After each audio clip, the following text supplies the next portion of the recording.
We get to do something exciting right now. We're going to spin the wheel. Yeah, it's we are. time to spin the wheel because it's time to pick a Popcak. Yeah, we'll pick a Popcak and figure out what's going to happen here. All right.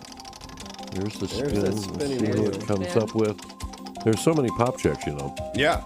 And they're all wonderful. So Yes, it's they one of are. those spinning of You the can't wheel. lose You on can't this lose. spin, There we yeah. go. Hey, Rachel. It's Rachel Popcak Rachel this morning. Popcak. Good morning, Rachel.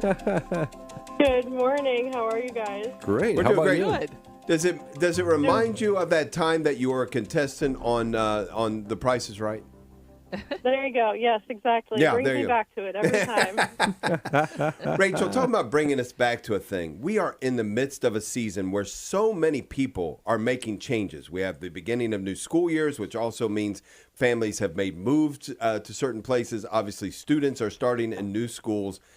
Change is difficult for us in almost any circumstance, but what are some of the common reasons behind people feeling stuck or unsure as they enter into these new phases of their lives?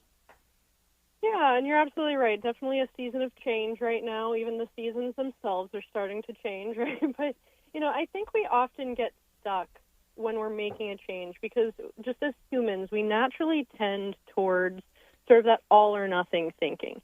And because of that all or nothing thinking, we often feel like we have to have it all together, all figured out before we make a change. Or, it's really easy for us, too, to sort of feel like there's a right answer or a wrong answer because that all or nothing thinking is very black or white. So we're also afraid to make a change or take any steps until we have it all figured out or until we know that, we have 100% that right answer. But to help us sort of break out of that, I think it's really helpful to remember the concepts that St. Ignatius shared with us, which are the terms of consolations versus desolations. And consolations are essentially, the movements of the Holy Spirit that are going to lead us closer to God and lead us into a greater sense of meaningfulness, intimacy, and virtue in our life and in our relationships. Whereas desolations, however, are those things that Satan likes to distract us with because they're those things that lead us into a greater sense of powerlessness or isolation or self-pity or self-indulgence in our life. And so when we can kind of recognize these concepts, it helps us break out of that black or white thinking because it's not about one answer being completely right or completely wrong. It's about what is that one next step that I can take that's going to lead me towards that greater meaningfulness, intimacy, and virtue in my life and in my relationships?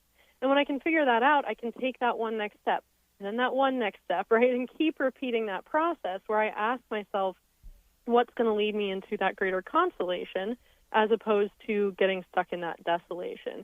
And that process just allows us to have much greater clarity and also find more courage, motivation, and faith as we're making those changes in our life. So, Rachel, you, in order to kind of step out, right, to start to move in a new direction, it certainly requires some type of confidence. And so, is this something, obviously, that we build in our lives? How do we build it? Is it linked to the virtue of fortitude? Can you kind of fill us in there? Yeah, absolutely. And I think when it comes to kind of building confidence in any situation, but especially when we're making a change, it's important to remember that, there's so much power in small steps.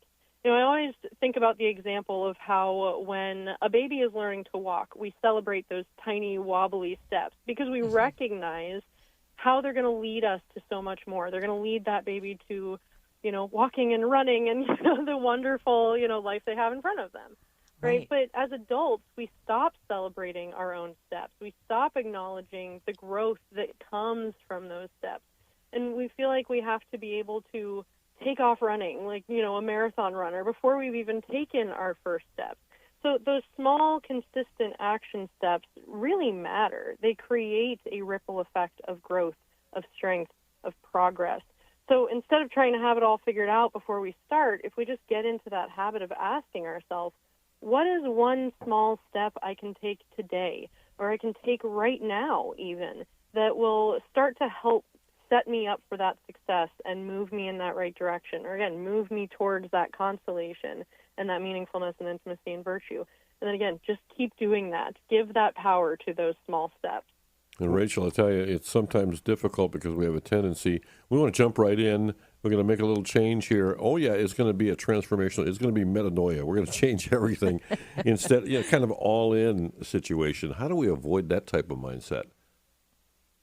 Yeah, I mean, again, like I think that all in is just very much that all or nothing, right? We think we have to have it all figured out, But being able to kind of break out of that, again, just think about, okay, in this moment, what's going to lead me towards that meaningfulness and intimacy and virtue? Or in this moment, just what is one small step I can take? And giving credit to those small steps, because, again, they really, really matter.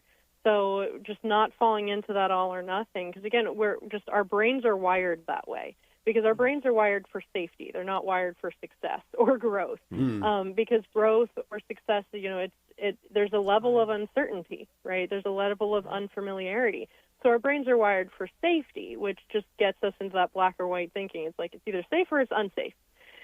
So being able to take that one step and be able to show myself that, hey, I took that step and that went okay, or that did lead me towards that meaningfulness and intimacy and virtue, even in a small way, starts to teach my brain that it's safe to take those steps, that I am capable of taking those steps. And I can trust myself and I can trust God as I take those steps and break it down in that way rather than that all or nothing.